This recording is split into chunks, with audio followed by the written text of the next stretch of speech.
Hello everyone, my name is David. Today we are going to take a look at another horrible case with you. On October 7th, 2009, Nayana Puhori, who worked at a software company located in the Karadi suburb of Pune, Maharashtra, India, left her office at 8 p.m. to go home after finishing her duty.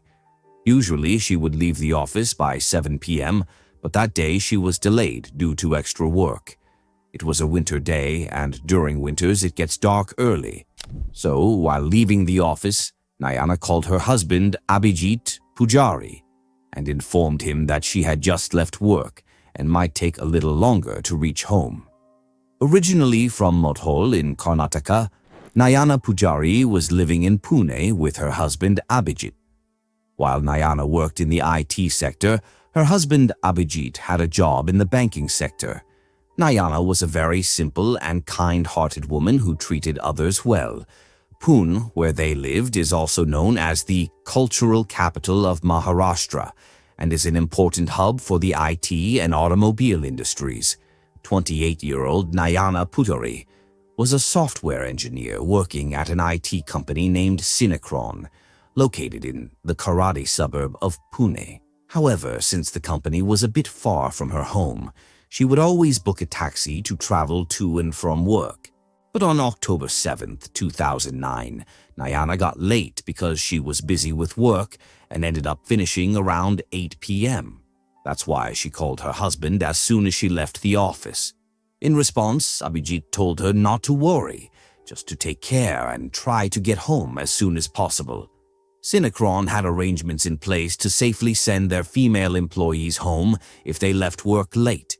The company had several cabs and buses for this purpose, but that day no cab or bus was available as all the vehicles were out dropping off other employees. So Nayana stood at the nearby bus stop waiting for a local bus to get home. But before any bus arrived, a car pulled up in front of her. It was Yogesh Raut's vehicle. Yogesh Raut then asked Nayana, "Ma'am, you're late today. Are you waiting for a taxi?" Nayana wasn't surprised to see him because Yogesh worked as a driver at the same company. In response to his question, Nayana told him she got late due to work and was now waiting for a local bus to get home. Hearing this, Yogesh said, "Ma'am, why are you taking so much trouble? I can drop you home myself." Since Nayana knew him, she agreed and got into his car, but she had no idea this would be the last journey of her life. After that day, she would never see her husband or her family again. Now, it had been 1 to 2 hours since Nayana left her office, but she still hadn't reached home. That's when Abhijit began to feel worried and tried calling his wife to ask where she was. But his concern deepened when Nayana's phone was found to be switched off. It was already quite dark. A lot of time had passed since she left the office, and now her phone wasn't reachable. So Abhijit called her office, but the employees there told him that it had been a long time since Nayana Puhari had left. After this, Abhijit called every one of Nayana's friends whose phone numbers he had. He even asked some of his relatives, but he wasn't getting any positive response from anywhere. Now Abhijit couldn't understand what was going on. Nayana was supposed to come straight home, and she had even informed him about it over a call. So where had she gone without telling anyone? He started fearing that something bad might have happened to her, so he quickly went to the nearby police station and filed a missing person report for Nayana. The police there also informed all the police stations in Pune about Nayana's disappearance by sharing her description and instructed that if anyone saw a girl matching her appearance, they should inform them immediately. Slowly, the night of October 7th passed, and the morning of October 8th began. Abhijit and some of his neighbors were trying to search for Nayana, but there was still no sign of her. The entire day of October 8th passed, and the police also couldn't gather any information about Nayana's whereabouts. But on October 9th, 2009, someone called the Pune police and informed them that they had seen a dead body in the forest department compound in Rajgurunagar. As soon as this information was received, the police rushed to the scene and brought Abhijit along with them. When the police saw the body, its condition was severely deteriorated, most likely because it had been lying in the forest. Even though the face of the body was badly damaged, Abhijit burst into tears upon seeing it. This meant that Abhijit had recognized the body, and now the police also officially identified it as that of Nayana Puhuri. After this, the police completed the formalities at the scene and sent the body to the nearby hospital for a post-mortem examination. Most working women usually carry a bag and a phone with them. Apart from daily essentials, their bags also contain debit or credit cards. When the police questioned Abhijit further, they also found out that Nayana had been wearing gold earrings and a Mangal Sutra. But Nayana's phone was missing, her bag couldn't be found, and even her jewelry was gone. Looking at all these missing items, anyone would assume that a robber had murdered Nayana during a robbery. But when the post-mortem report came out, the entire case took a shocking turn. According to the post-mortem report, Nayana had been sexually assaulted by multiple people. The police quickly realized that Nayana had not been killed for robbery, but rather after a horrific act had been committed against her. After the post-mortem report, the police changed the case from missing person to one of abduction, robbery, and horrifying act committed by multiple individuals. The police now began investigating the case more thoroughly and started by questioning Nayana's company. All the employees were interrogated, and the police found out that Nayana had left the office at 8 p.m., but no one knew what happened to her after that. But they then decided to check the CCTV footage around Nayana's company and the nearby areas. This effort paid off because, in one of the cameras, they saw Nayana standing near a bus stop, and after some time, a white car approached her. The CCTV footage showed that 3 people were already sitting inside the car, and when the car stopped near Nayana, she started talking to the man in the driver's seat. They spoke to each other for a few seconds, and then Nayana got into the white car and it drove away. However, the police didn't have to struggle much to identify the car. They found out from Nayana's company that the car belonged to a boy named Yogesh Raut, who worked as a driver in the company. As soon as this was discovered, Yogesh became the primary suspect for the police, and they began trying to catch him. Meanwhile, a separate police team was checking Nayana's bank statement because her purse, which contained her debit card, was missing from the crime scene. During this process, the other police team discovered that a total of 61,000 rupees had been withdrawn from different ATMs using Nayana's card. If 61,000 Indian rupees are converted into US dollars as per today's rate, it amounts to approximately $712. Anyway, the police team that was tracking Yogesh managed to catch him on October 16, 2009, 8 days after Nayana had gone missing. Since it had already been about a week since Nayana's body had been found, the police began interrogating Yogesh strictly from the very beginning. Initially, he kept saying to the police that he didn't do anything, to let him go, and that he didn't even know Nayana. But his act couldn't last long in front of the police's pressure, and eventually he confessed that he, along with his accomplices, had murdered Nayana. After this, he narrated such a shocking story that when it came to light, many women took to the streets to protest against the police administration, demanding better safety for women and the harshest punishment for monsters like Yogesh Raut. On October 7, 2009, when Nayana got into Yogesh's car, 2 of his friends, Mahesh Thakur and Vishwas Kadam, were already seated inside. Both of them also worked at the same company as Nayana, which is why she didn't object to getting into the car. One of them worked as a security guard in the IT company, and the other, like Yogesh, was a company driver. Once in the car, Nayana told Yogesh, "Please drop me home quickly today because I'm really very late." Hearing this, Yogesh slightly increased the speed of the car, but after driving a little, he took the vehicle onto a road unfamiliar to Nayana. Seeing this, Nayana immediately said to Yogesh that this road doesn't go towards her house, that her home was in the other direction, so why had he taken this route? In response, Yogesh Raut said, "Ma'am, my friend named Rajesh Chowdhury is standing on this road, and I need to drop him home as well. So I thought I'd pick him up before dropping you, since his house is also along the way to yours." Hearing this, Nayana believed him for a moment and continued sitting calmly in the front passenger seat.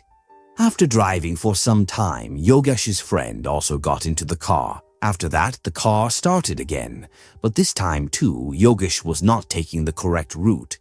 After a while, Nayana grew suspicious and started to doubt the intentions of all these four men. Realizing this, she became extremely scared and immediately told Yogesh to stop the car so she could go home on her own from there. But Yogesh replied, "Ma'am, this car won't stop until we fulfill our desire with you." Hearing this, Nayana got angry and resisted, saying, "Let me out of the car right now or I'll scream and call people and the police." But instead of being afraid of her threats, the four criminals snatched her phone and broke it. That's why, when Nayana's husband, Abhijit, was trying to call her, her phone kept coming as switched off. Now, Nayana had started crying and pleading with them to let her go, but they had already planned something else. After that, they stopped the car in a deserted area, snatched Nayana's debit card, and at knife point, forced her to reveal the card's secret PIN. Then, one by one, all four of them took turns assaulting her. It's hard to imagine how much Nayana must have cried and begged in front of these sinners, but these monsters showed no mercy. Then the accused thought that since they had physically violated Nayana, they could no longer leave her alive, because if they did, she would go to the police and reveal their names and appearances, and they would all be caught. Out of this fear, they strangled Nayana to death with her own scarf inside the car. After that, to make sure Nayana's body couldn't be identified, they took the car to a forested area and crushed her head brutally with a stone. Then the four monsters dumped her body there and fled the scene. Later, they withdrew a total of 61,000 rupees from her account using different ATMs. After hearing the full story, the police also arrested Mahesh Thakur, Vishwas Kadam, and Rajesh Chowdhury. During the interrogation, all four confessed to kidnapping Nayana, physically violating her, robbing her, and then murdering her. At the time, this incident became a topic of discussion on every TV news channel and created a wave of outrage across the entire country. People came out in large numbers to protest and demand justice for Nayana. On one hand, every working woman in the country was now worried about her own safety. On the other hand, the police were working tirelessly to gather every small piece of evidence against the four accused in order to ensure the harshest punishment. The most shocking part of this case was that it was a driver from her own company who had betrayed Nayana so badly, a company whose drivers were trusted by so many women, allowing them to work late into the night without fear or concern about getting home. Because of this betrayal, many women working in major companies now lived in fear, feeling unsafe even at their own workplaces. However, the police managed to question all the witnesses and accused and collected all the necessary evidence to submit the charge sheet in court as quickly as possible. Even the judge ordered a narco test for all four accused, and a strong public prosecutor was appointed to fight the case. But to strengthen their case further, the police needed an eyewitness who had seen the crime happen. So the police spoke to Rajesh Chowdhury and convinced him to testify against his own companions. Now the case was being heard in court, and at every hearing, Rajesh was testifying against his three accomplices, Yogesh Raut, Mahesh Thakur, and Vishwas Kadam. But in the middle of this, the main accused, Yogesh, escaped from police custody. What happened was that he complained to the jail authorities that he had been suffering from severe itching for the past few days and that it had gotten worse, and now he needed to see a good doctor. He was taken to the jail hospital, but when the condition didn't improve, the police took him to a reputed hospital in Pune. While there, he tricked the police by saying he needed to use the restroom and escaped. In reality, Yogesh had already planned his escape from the hospital, and when he was admitted for treatment, his brother also came to visit him. During the visit, his brother gave him some money to use after the escape. After leaving the hospital, Yogesh went straight to the railway station and took a train to Surat, a city in the Indian state of Gujarat. But he couldn't stay there for long and once again took a train to India's capital, Delhi. However, just a few days after reaching Delhi, all the money he had was spent on food and local transport. Now, to earn money, he started looking for work in Delhi, but without any contacts, no one was willing to hire him. Yogesh reached a point where he was on the verge of starving, and that's why he traveled 279 miles from Delhi to the city of Amritsar. Amritsar is actually famous for the Golden Temple. It is the holiest Gurdwara in Sikhism and a major pilgrimage site, and Yogesh knew that the langar at the Golden Temple served food from morning till night. While staying in Amritsar, Yogesh didn't have to worry about food, so he spent his days wandering around looking for work. During this time, he made friends with some people who later helped him get a job at a hotel.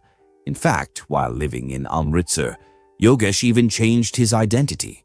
But soon he became bored with this life. He had started missing his wife. So just a few days after starting the job, he took leave and returned home. After that, he stayed at home for a few days and spent quality time with his wife. But fearing arrest, he returned to Amritsar again after just a few days. However, somehow, Pune police got this information through their informants that Yogesh Raut had visited his home in Pune. After that, Pune police began keeping a close watch on his entire family and even tapped all their cell phones. As a result, when Yogesh once called his wife, the police were able to trace his location. After that, Pune police arrested Yogesh from Amritsar, and once again, he was presented in court and sent behind bars. After this, the trial in the Nayana Pujari murder case formally resumed, as the proceedings had largely stalled during his time on the run. This is perhaps why the verdict in this case took a long 8 years to be delivered. But once the hearings were complete, the public prosecutor argued that Nayana Pujari had gotten into their car with the trust that they were employees working in the same company, so she had no reason to fear them. But in the end, it was the very people she trusted who betrayed her and took advantage of a helpless woman. The public prosecutor also termed this case as rarest of the rare and demanded the death penalty for the convicts. Because of this, the judge presiding over the case showed no mercy to the accused. On May 9, 2017, the Honorable Judge sentenced Yogesh Raut, Mahesh Thakur, and Vishwas Kadam to death for the crimes of kidnapping, sexual assault, robbery, and murder. However, the court did not sentence Rajesh Chowdhury and released him. Still, public debate erupted over the full acquittal of prosecution witness Rajesh Chowdhury. The public's main point was that someone who was involved in such a brutal crime against Nayana Pujari should not have been let off so easily. He should have faced some punishment. But perhaps because he turned state witness, he was ultimately spared. So, with that, the Nayana Pujari murder case comes to an end right here. If you appreciate our efforts, like and share this video. If you haven't subscribed, do so now. Thank you.